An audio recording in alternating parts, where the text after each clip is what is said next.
Peter says, you are the Christ, the Son of the living God. Jesus says, blessed are you, Simon Bar-Jonah, for flesh and blood has not revealed this to you, but my Father who is in heaven. Verse 18, and I also say to you that you are Peter, and on this rock I will build my church, and the gates of Hades shall not prevail against it. What's going on here? This was not the first time that Jesus called Simon Peter. In fact, the very first time he met him, he called him Cephas, or stone, or Peter. He said to him, you are Simon, the son of Jonah. That's your name. Yet I shall call you Cephas, translated a stone.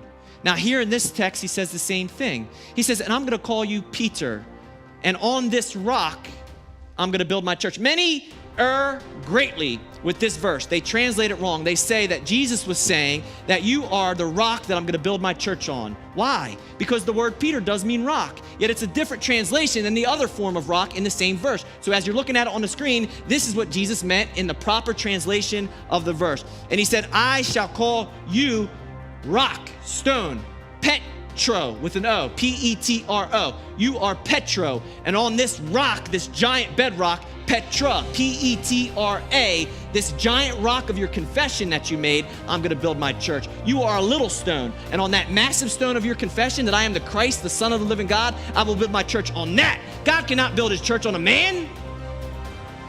He builds it on a confession. Our words are spirit and life.